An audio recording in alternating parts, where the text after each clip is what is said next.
typically NERS kind of a functionality will eliminate 70% of the recruiter's job.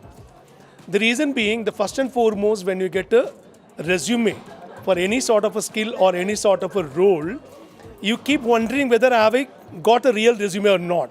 So this platform will eliminate that question. So 70% of your work is totally been eliminated. So you have a verifiable database, commonly accessible database is available to you, both employer and employee.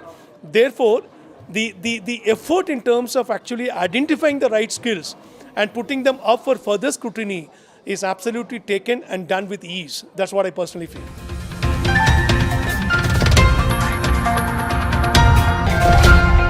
So we're basically a Singapore-based company. We are supposed to start this organization in 2018-19. We started, but we could not able to run for a longer time. Then we got COVID, and we struggled literally to survive ourselves, because we being an organization in Singapore and having an offshore center here in India during the COVID was a big failure for us. Like, we couldn't able to survive even, like, probably with not even with 10 employees. So there's a lot of absconding. There are people taking too many offers, work from home.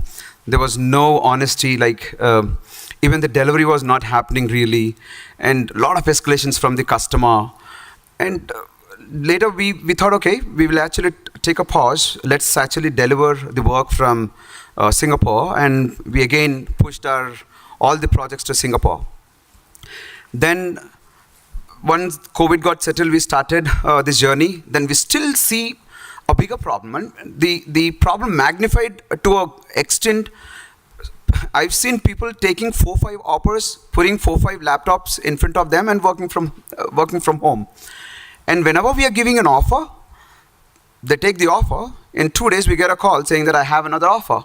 Can you just give me another 40% hike or 30% hike? And we being a very small organization or a startup or maybe a mid-sized organization, we are not able to remunerate to the ask what they're actually requesting for. Then the 4th day he comes again saying that, no, I got another offer. I want another 20 plus than what I've asked last time. I mean, right? We work on a very less rate cards, and we couldn't able to survive. And again, we pushed our, the delivery center again back to a country where we can get resources very easily. Then this discussion started. What should we do? Is that the problem only we are facing or everyone? So we've happened to connect with few of our known contacts who are running the IT organizations. We were just trying to understand what really are they doing, how they are able to survive. And they have the same problem because they've been in the system for a long time. They were able to survive, but we are not able to survive.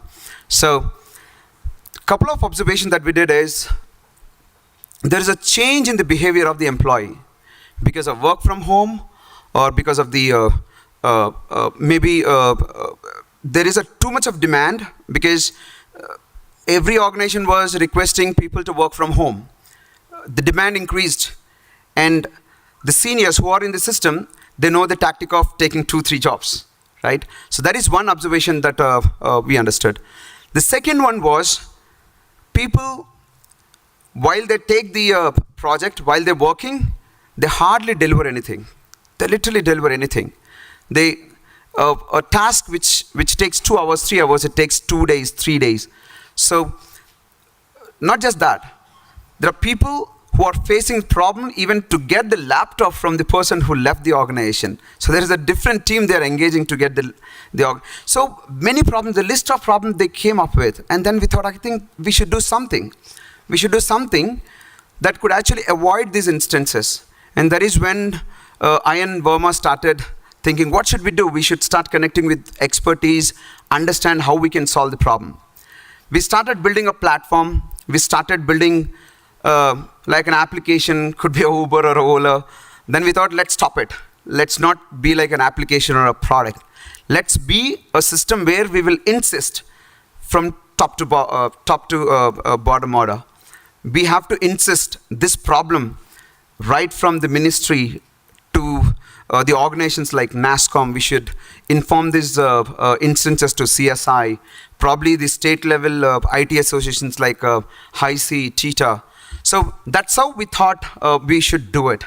Then parallelly, when we started interacting with these organizations, what we understood is there is no such policies, there is no such system, or there is no such the backend database to capture this. Then we thought, yes, along with a system or a regulatory system, we should also start something which can capture the footage. Then again, we initiated the journey of the building a product.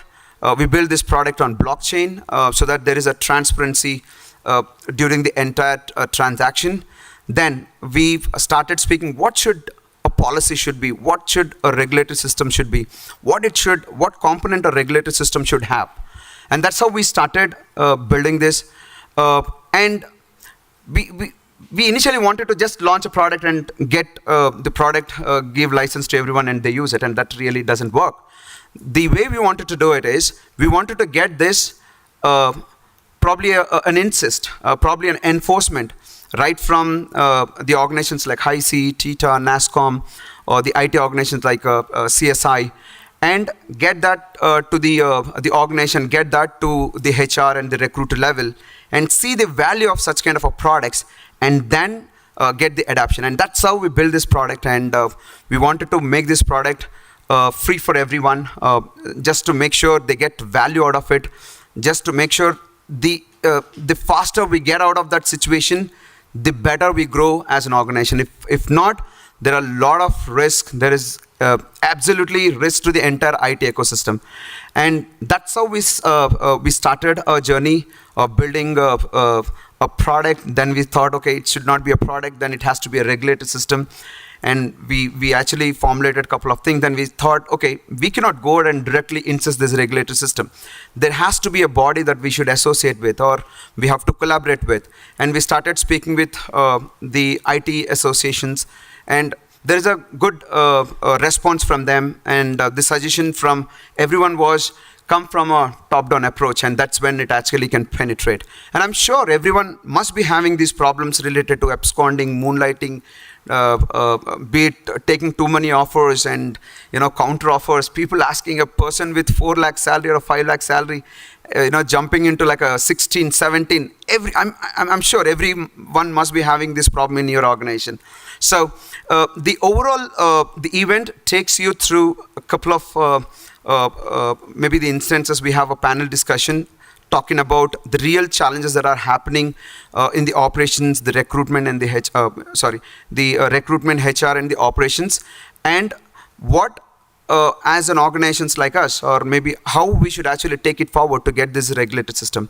So that's how we thought we would actually call all the IT organizations to this event, the people who are the decision makers, or the people who are who can actually take this to a level of securing themselves, and also giving a word for the other organizations, other small startups or medium-sized organizations like us to adopt this product. So I would like to thank everyone. I know we have registrations going on.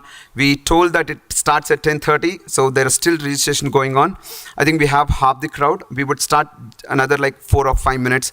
Jayesh Ranjan Garu is in a small meeting. He's just going to complete it, and he's going to be back here probably another 3-4 minutes. So thank you. So if someone wants to talk about it before we start the main, I'm absolutely fine. You can actually come and talk. But if otherwise, just give us another like 4-5 minutes. I know the silence is actually makes everyone uncomfortable, but just be a comfort. Thank you. Thank you so much. I always believe that, ideal mind is the devil's workshop. I'll repeat. Ideal mind is the devil's workshop. So I thought, it's always good to really engage the minds. There's a possibility of, drowsiness setting in. So I would like to really start with a quote that, it's not the strongest species which will survive.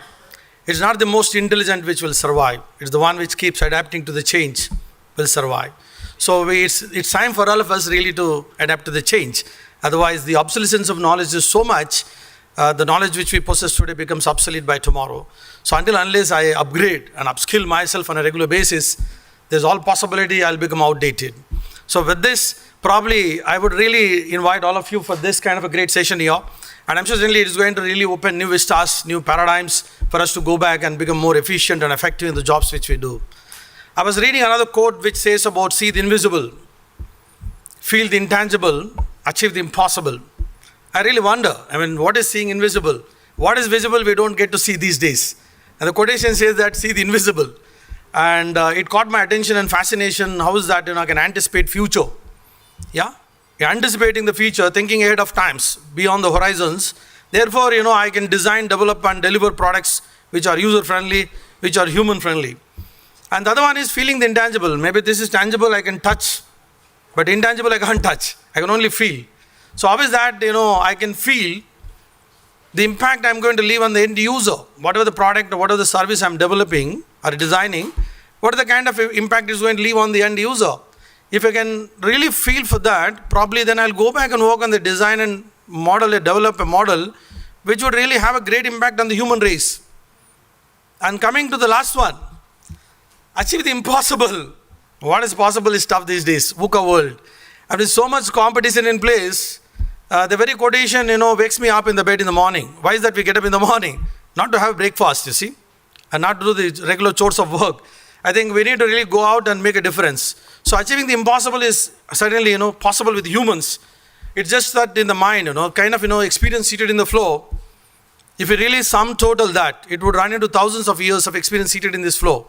If you can leverage and harvest this wisdom seated here, and I'm sure certainly we can pivot India into the global leader in terms of economy. We could beat the UK hands down. We could become the largest economy. And then the British, particularly Britishers always have the colonial mindset. They felt that very disturbed with that, how come India beat us? But anyway, that is a great start, to think of that India is going global and I'm economically strong. And I'm sure certainly all of us, if we can reinvent ourselves and bring the better version of ourselves to the job every day, I'm sure certainly we can achieve miracles. What a silence. I hope only you are all with me. There's a possibility that particularly in sessions it so happens, we stare like this. And what a speaker would feel is what a rapt attention, even they're listening without blinking eyes. There's all possibility that I'm physically present and mentally, see some responded, some even they don't want to respond to this also. Yeah, I think there's other potential in the humans is that in the course of the session, we may keep our eyes wide open and not listen to anything. It's called meditation with open eyes. And there's another potential, there could be someone who's sleeping with open eyes. That's the next level of competence in the competency ladder. So we'll have to see how much, today information is going to flow and it will be enormous. It is like a river flowing into the ocean. Before the river flows and merges with the ocean, there are a lot of people along the journey. They may pick a glass of water, a bucket of water, a barrel of water, a tank of water. Now there could be some people who are just watching the river flowing and it goes into the ocean. So today a lot of information will flow for you all.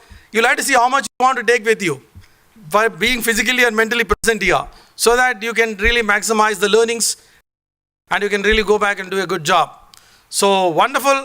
I really invite all of you for this journey, and I'm sure certainly this is going to be a wonderful journey for all of you to be here and experience this learning, to go back and become more and more efficient and effective in your jobs. Yeah. Thank you for being good audience. I would like to also find out from the audience as to what are the reasons that you are here. Why are you here? What are you expecting to be able to solve with being in a program like this? For myself, I am today, after 40 years in industry, in corporate India, I am today an advisor and a corporate consultant, strategy, as well as culture transformation in various companies.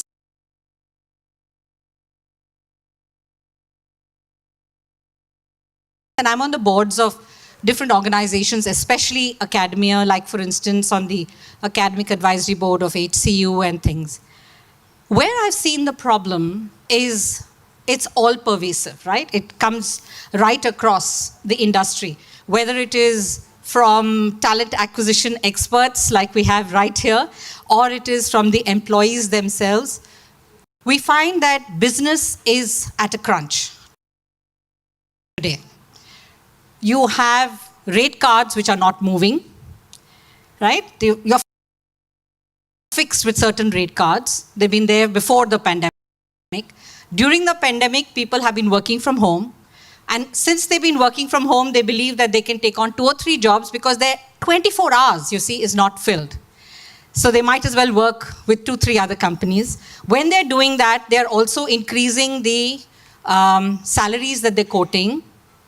And that becomes a problem for us because when your employee costs are going up, how are we going to be able to make ends meet? Where is the sustainability for our organizations? On the other hand, for businesses like us also, is it coming? Okay. So, for businesses also, if you look at it, the business heads always want people yesterday, right? I mean, it's always a problem. They want people yesterday. Where are you going to get people yesterday when companies are so careful about the people they're going to leave that they've increased the notice period into 3 months? So what do we do? When I say we, I'm talking about talent acquisition experts like we have right here in this room. You will obviously go for people who already are on their notice period. So you are the people making the double, triple, fourth offers to them. And those people have actually committed somewhere else. The people who they've committed their first, hire, they've stopped their pipeline, right? They're not hiring for that position any longer because they believe that that person is going to join them. But what happens? Finally, in fact, the day that the person is supposed to join at 12 o'clock, 1 o'clock, we get to know the person is not joining, right? So what do employers do? They are finally, for the same position, they're giving 3 or 4 offers. And at the end, they have to drop 2 or 3 of the offers when one person joins. So the entire problem is getting compounded from all areas. So I'm hoping that with a system like this, the NERS, I'm hoping that we are able to bring back the ethics that are required in this industry, which will take India back to being one of the foremost in skills and talent in whatever industry. Like we were talking about, Mr. Ravi, that it's actually something. Immense pleasure welcoming all the executives and delegates to the NERS event. What is NERS? It's a National Employee Regulatory System. And it's a centralized platform built on blockchain to enforce industry good practices for IT ecosystems, stakeholders such as employer, IT employees, end customers, and nation. NERS is built for IT ecosystem to avoid risk related to resource absconding, moonlighting, offer dropouts, and scouting. It gives the opportunity for the employee and the employer to bring back the ethical practices and make India a country to do IT business. Coming to the agenda for the day, we honor the chief guest by followed by the keynote, NERS launch, panel discussion on current challenges in IT operations, HR and recruiting related to resources. And we have one more panel discussion on need for regulatory control and visibility system of employees networking. Not just moonlighting, there are many other issues which are impacting the IT sector and the IT ecosystem, and we need to find solutions of these problems through this event. Now I would like to call upon Mr. Varma Garu onto the dais.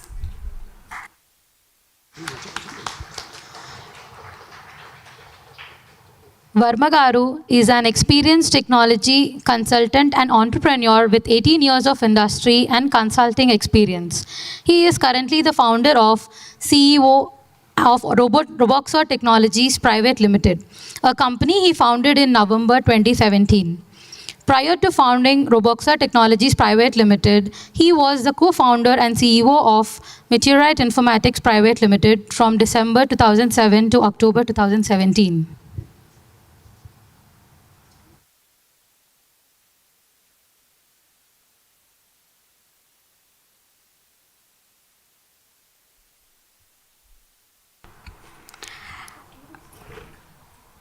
I welcome our second guest of honor, Mr. Nani Rajagaru, on the dais.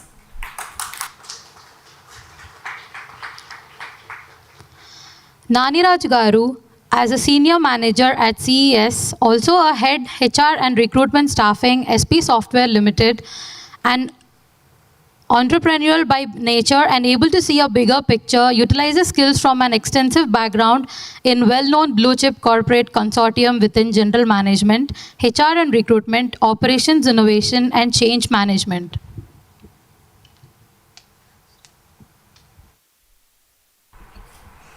I'm very much delighted to invite our chief guest, Mr. Jayesh Ranjan Garu, the Principal Secretary of IT. Sir, I request you to kindly join the desk. Jayesh Ranjan Garu is a highly accomplished member of an Indian Administrative Service of the 1992 batch. Currently, he is serving in the state of Telangana, India. He has held several important positions in the state and has been instrumental in driving growth and development in various sectors.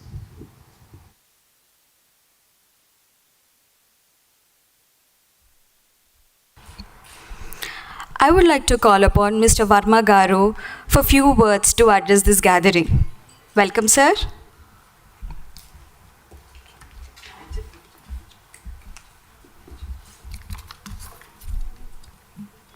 Good morning, everyone. Respected Chief Guest, Principal IT Secretary of IT, Mr. Jayesh Ranjan Garu, Chief Mentor, Guest Speaker Naniraj Garu, and Mr. Sandeep from TITA, and the eminent personalities of IT industries, Ashok Tatipalli Garu, Ravi Venkateswar Garu, Venkatraman Garu, Lakshman Kumar Garu, Madam Lekha Sista Garu, Miss Garima Garu, Miss Anusha Garu, and the distinguished guests on the dais, my dear friends, we welcome you all for the historic event of launch of product, National Employee Regulatory System. See, we have been have witnessed many debates like the videos which you just saw on the employee attrition, drop rates, abscondings, ghosting, and moonlighting. However, it is time for us to shift our focus beyond these issues, and should consider their impact on the IT industry, we are known for providing offshore IT services. Every organization, including us, is grappling with the challenges of moonlighting, dropouts, and to meet the recruitment requirements for the current projects and ongoing projects in an organization. But we need to set back and check ourselves at what cost we have developed HR policies, and at what cost we are addressing these challenges in the organization. We have not only compromised our ethics, we have compromised the budgets, the contingency budgets, what we kept for maintaining bench strength, and also to build talent. And we have, but actually contributing exponential salary inflation and also to the unemployment rate.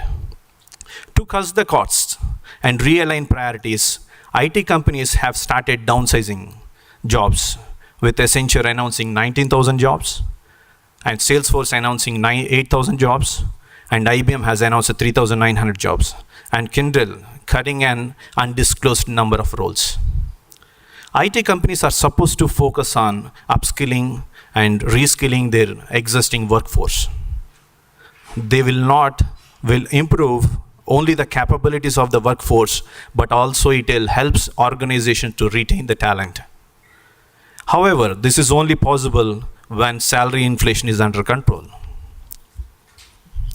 As the Indian IT industry continues to provide offshore IT services, it is essential to ask ourselves how long we are going to sustain IT as an Indian IT industry. We are going to sustain its position as the preferred offshore destination, with the bigger IT firms in India establishing their near shores in Mexico, which is near for US, Armenia for Europe. Now it is crucial for us to examine the average salaries in India, Mexico, and Armenia. If we take one skill set, data scientist with having 5 years of experience, the The salaries of average salary, salaries in India is $30,000 to $60,000 in India. Mexico, which is near to US, which is $30,000 to $70,000, and Armenia is $25,000 to $50,000. When there is no variation, much of variation in terms of executing their cost, when the resources are available and the execution of the project at their time zones, why companies from US and Europe should look towards to India?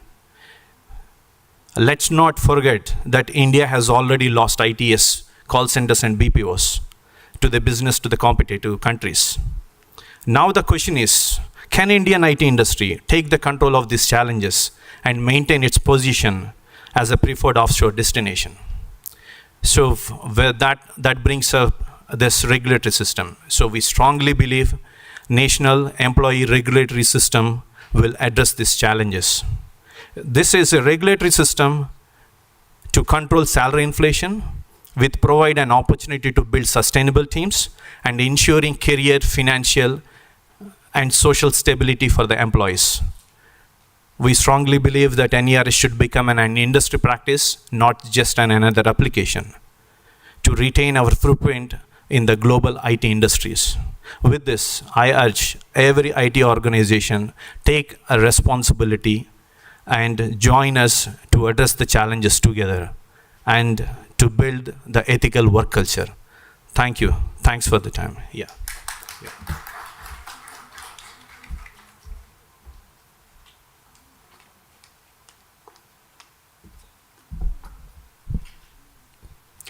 I would like to call upon Nani Rajagaru to address the gathering.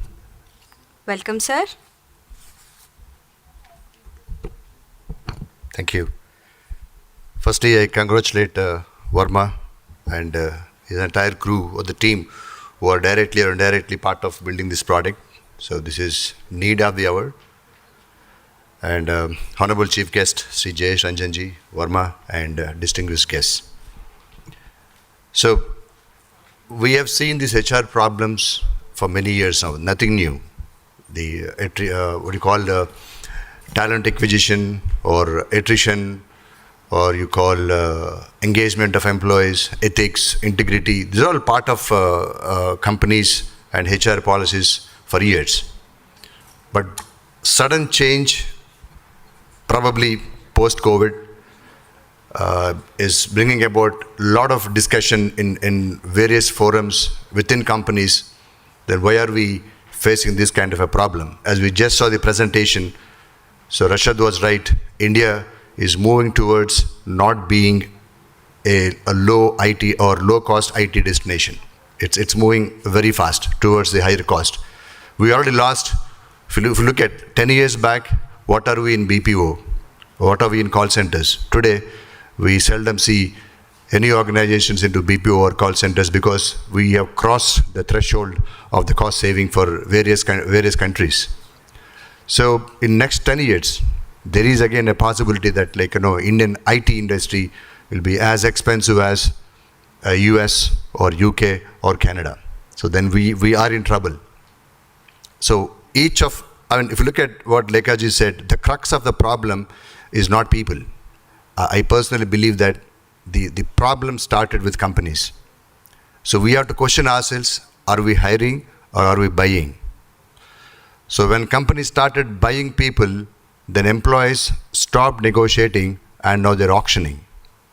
Right? So I have 10 lakhs, 15, 20, 25, and just because we are in need of people, we are hiring them. And now people talk about attrition. Today, it is unbelievable that we have close to 20-25% attrition, which means every one employee out of 4 are moving out of the company. That's phenomenal. So it's kind of you have to keep on hiring employees, new employees every year, 25%, 20%. So now as company we have to question. So is it a forced attrition or employees are leaving? Why are they leaving? So probably you have a few panel discussions post the launch. I'm sure our good friends are going to cover those points. So this is where we feel I was fortunate to receive an award recently from our company side that one of the dream companies to work for by Tom's Ascent. I can proudly tell you that we had 0% attrition for last 3 years. And the only reason, Lekhaji, you asked me a question in one of the discussions, like, how can you maintain, how did you receive that award? So my first point to my recruitment team is not to speak or extend your discussion if a candidate says, I already hold an offer. Please don't talk to them. Even if he or she is the best, don't talk to them. Just leave the call there. So today, we made it a practice that we will not speak to anybody who is holding an offer. Forget about offering them. We don't even offer them. We say that if they have an offer, drop the call. That's fine. We still have more people. Now, the other point is like, buying a talent versus building a talent. So we prefer building a talent. And we all know that too many companies are targeting too less a talent. So we have a limited talent pool and everybody are behind that. But we have to understand as a company that there is much beyond that limited pool of talent. There are people who are waiting for an opportunity. That's where we go. So we don't want to compete for the same talent, rather identify a talent. And if you look at now, colleges are training, schools are training, and students join a training institute. When they come to a company, they're also being trained. But I believe that we have to educate than train. Give them the knowledge, the importance of the work, the ethics, the integrity, right? So the system says that they want to bring in those ethics. So we have to go back to the old school and tell them the importance of ethics and integrity of working in a company, right? So people talk about 3 jobs, 4 jobs, and employees are losing their personal life. And of course, we know the reasons. And if somebody is working for 3 jobs, it's as good as having 3 spouses. Very difficult to manage them, right? So it's like that. So from the company standpoint, we have to understand that we cannot compete with for the same talent. Let's stop that. So the initiative should start from the company, but not from the employee. So we have to take that oath. And this system, the current system what Varma built, gives you a perfect platform to understand if the resource is already holding an offer. So it is making our job easy, and Varma and his team gave a great thought. They had deep insights about this, and I was one of the members to discuss about the problems in the industry. But I'm sure I was the one I was talking about from a company standpoint, not from the employee standpoint. So if this platform can be made as a practice, if most of the companies can start looking at this kind of a product, I'm sure this moonlighting stops or multiple jobs may be reduced. That also gives opportunity for more people to get jobs. I have 2 case studies recently. I saw an announcement from Birlasoft that one employee has 7 different PF accounts. So he's doing 7 jobs. 7 jobs and 7 PF accounts. That's even surprised, right? And one of my friend, when he complained from US, so they offered a candidate in US. That guy came to India, gave his laptop to his cousin who's sitting in India, and this guy is working on behalf of that employee, right? So now with cybersecurity, now we can identify the geographies where the employees are working. So a lot of regulations have to be implemented, and from the HR standpoint, this is one kind of a solution that would help us. So with this, I would love to leave the other discussions open for the panel to discuss in deep and help the IT industry, because we all have to understand that the benchmark is 10 years back, what is BPO industry in India, and now we have to think 10 years from now what IT industry is going to be in India. So that should give you the answer for the discussion. Thank you so much.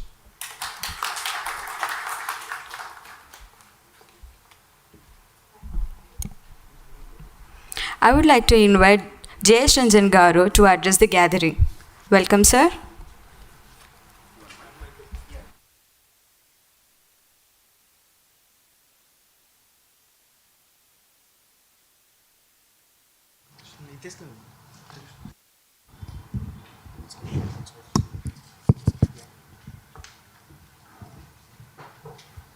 Thank you.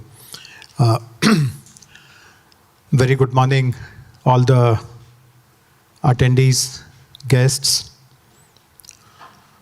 Sudhakar Verma Garu, Nadimpalli Raju Garu, other invitees. First of all, my congratulations to the team of Roboxa for focusing on this very important aspect of our IT landscape. In fact, we have heard some of the IT leaders speak about the concern they have about this phenomena. And from a government point of view also, I share the same concern and anguish. This is something which a few employees may benefit from, but in the long run, it will cause very serious damage to the IT industry as a whole. In fact, many of us know that India's recognition as a IT powerhouse first came when the Y2K problem was identified largely in the US, approximately around 1998, 1999.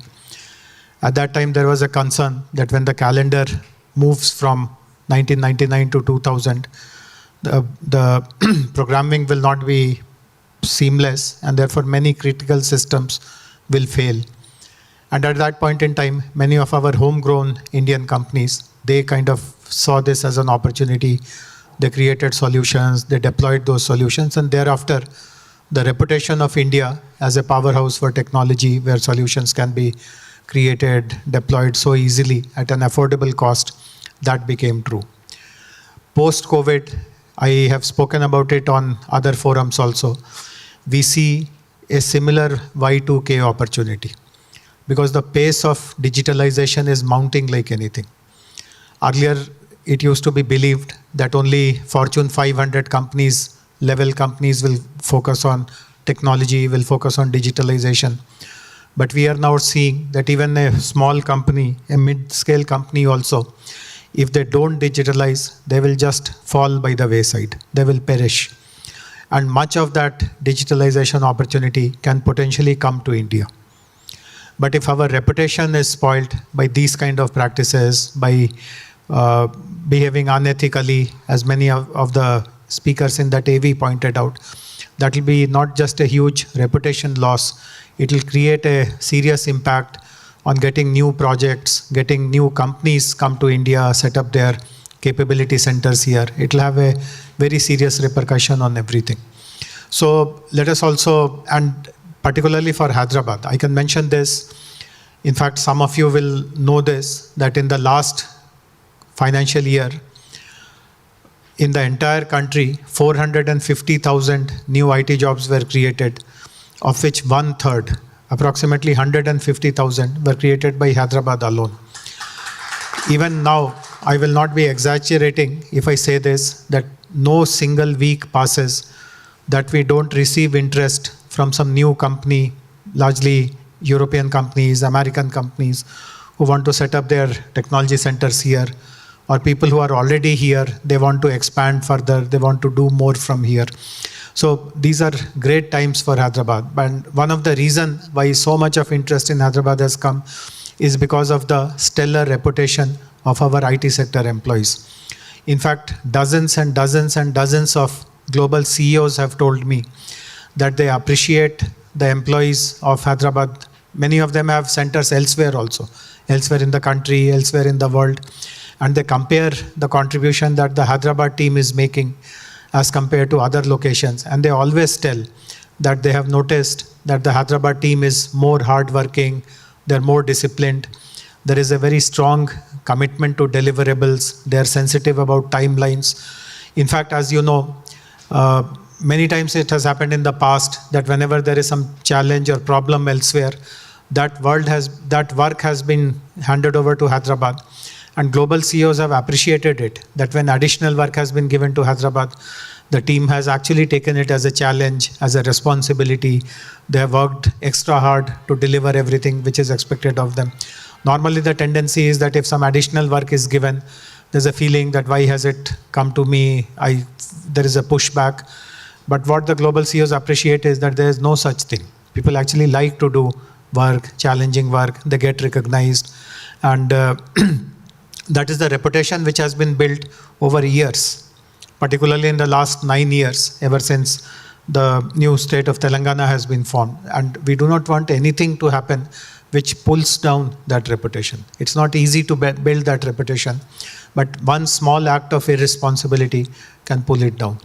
So we have been discussing about this since 2022. I think in October, we first contacted each other, and I was very impressed by their solution. In fact, you mentioned that you have seen a person having 7 jobs. They have actually shared data with me that there is a person who is having 32 jobs. And they have actually shared with evidence. I have it in my phone.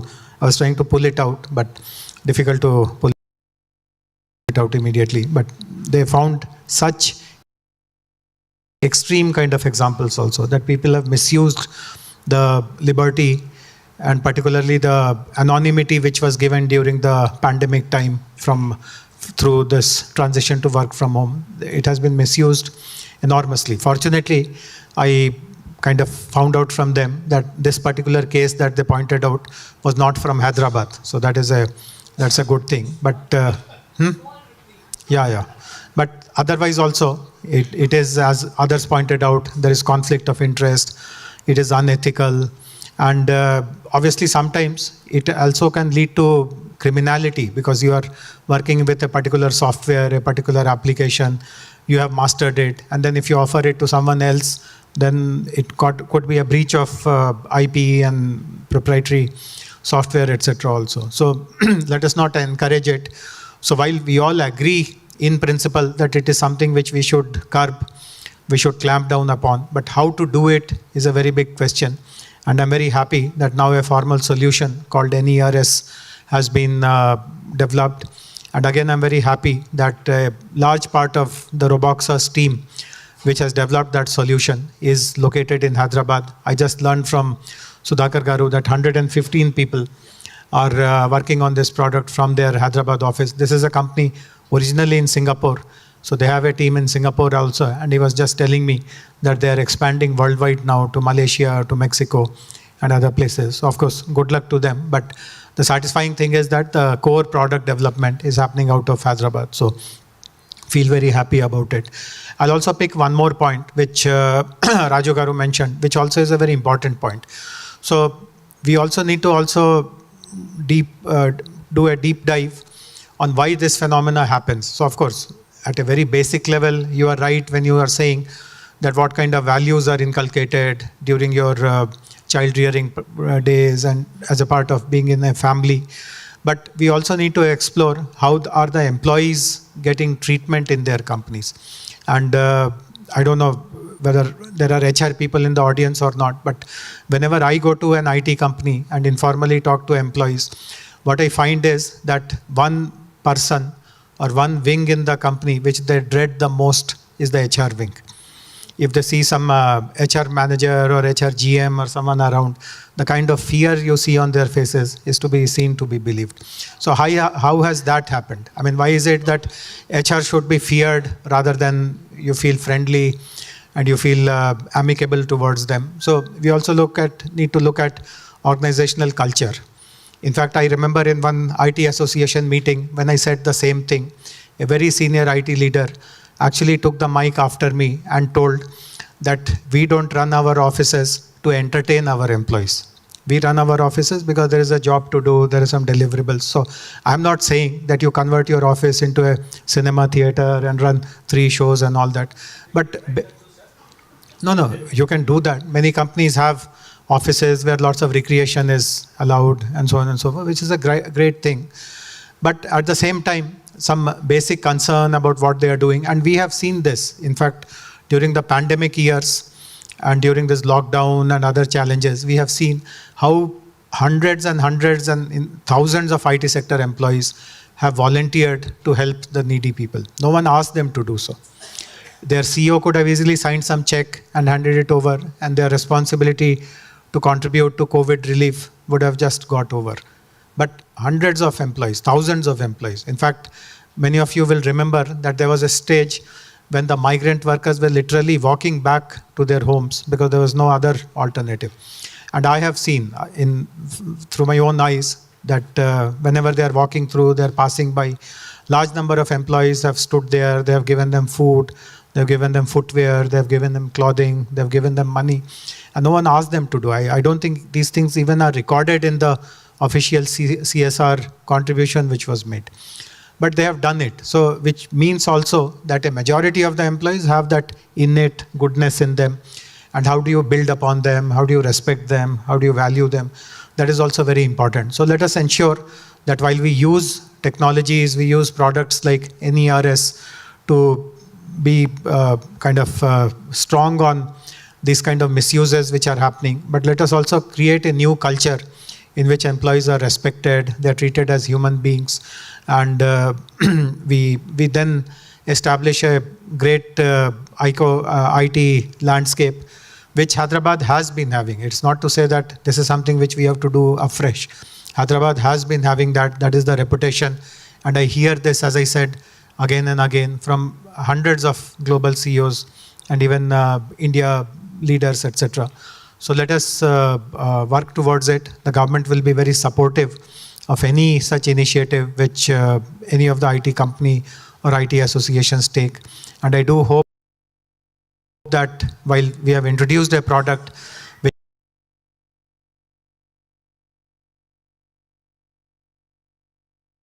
is as of now extremely required, but gradually we are able to reach a stage where the project becomes obsolete and it dies its natural death.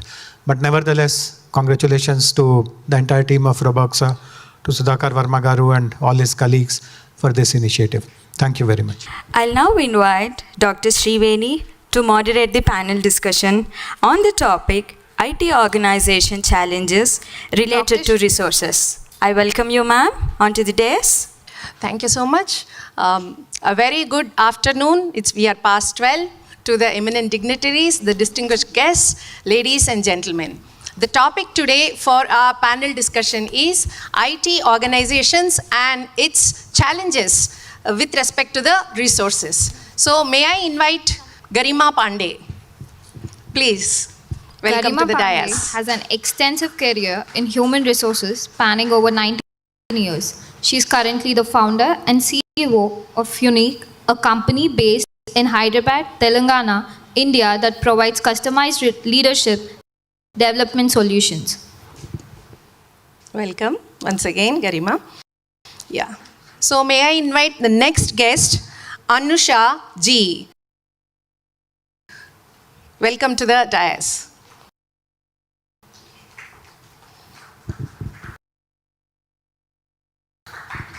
Anusha ma'am worked as assistant manager at technical recruiter at ServiceNow, assistant manager talent acquisition at Phenomenon. Ma'am believes it's all about connecting with people, knowing their dreams and empowering them to live those by landing them a desired opportunity. Yes. We have the third member, panel member. May I invite Dr. Lakshman Kumar Kodupaka.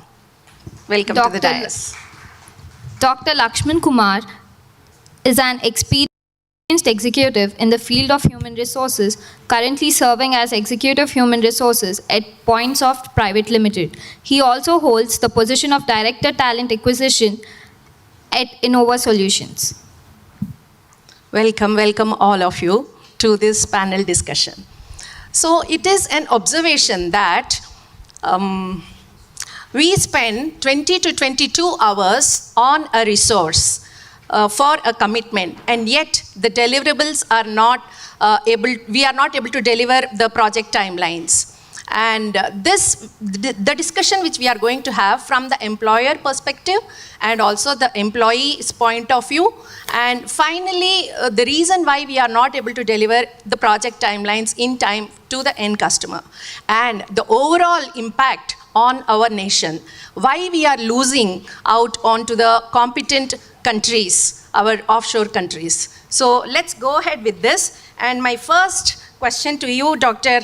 Lakshman, is, now you must have seen that What is the life cycle of any HR or recruitment when there is a person who is leaving your organization to another company or hopping in from other company to yours? May you please add on? I think, firstly, a person leaving the organization or joining the organization is just not onboarding a person. It is a kind of bonding we lose with the person, first thing, the human touch. And second thing is there is a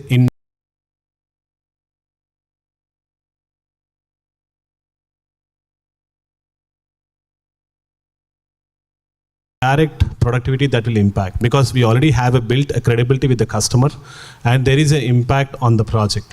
So my cost is not just the resource salary cost, but the total hiring cost. So most of the time I feel time is money. So if you're giving a time to someone, even for the interview, now I carry close to 20 years of industry experience. Whatever the 18 years experience aside, until 2021 versus last 2 years, it has been a great stress. Sometimes we really can't tell that, but at some point of time, you really used to think, are we really in recruitment? Why do we need to be in recruitment? That kind of stressful days we were in. So the first impact, what I really feel is the loss, indirect loss which we have with the customer, because we are losing a person who already got enabled in the system. So that is something which we cannot replace immediately. We always feel that we can replace a body to body just by knowing the skills, but that skills is something we can always impart, the technical skills. But the resource ability, the kind of engagement which we build, I think that takes a big journey. Thank you so much, Dr. Lakshman. May I have your views on this, Garima? Yeah, I agree with Lakshman. Actually, it's not only about a person coming. It's kind of skill, knowledge, the attitude, not only recruiter, once we onboard the person, right? The time and amount we spent on onboarding the person and making him accustomed to the company, him or her, and the kind of engagement the HR department, the leaders, the department heads does with the person. This all is actually the opportunity cost, what we call the opportunity cost is opportunity loss. So all this is actually mounting to losses, and the emotional pressure which actually builds up on the recruitment team, on the HR team, is tremendous. Because after having all these employee-friendly policies like employee engagement, we have good holiday list, or let's say leave policies, still people are leaving. So what is the reason behind it? And after having an open conversation also. Fantastic. Thank you for your contribution. May we have your views as well, Anusha? Sure. So I feel it's working either ways, both ways. Employees are leaving. At the same time, the organizations are putting their best efforts to retain employees, because like Lakshman mentioned, we know the bonding matters, the ethics of the employee over a period matters. So I think the organizations also are pulling up their socks to retain employees than bringing somebody new on board. Getting that 40% and retain the employee is better than getting a person with a 40% hike from other organization. So, yeah. Maybe you can continue. It's positive both ways. Absolutely. You would also continue with what are the observations you see during the recruitment or the HR process? Observations is, I think, if all of us, if you consider us, I think 10 years and above down the lane, when we speak to people, I think we get a hunch of it if he's really looking for the opportunity, or if he's, if he's just shopping around, right? So from the moment we start speaking to candidates, we know, yes, they're serious about the opportunity. Are they looking for monetary benefits, or are they really looking for technical aspects or for the organization sort of things? So it gives us a hunch. I think we are well prepared when there are people shopping around. We know we offer them sometimes because they're highly potential and they might turn around and join us. We take our chances.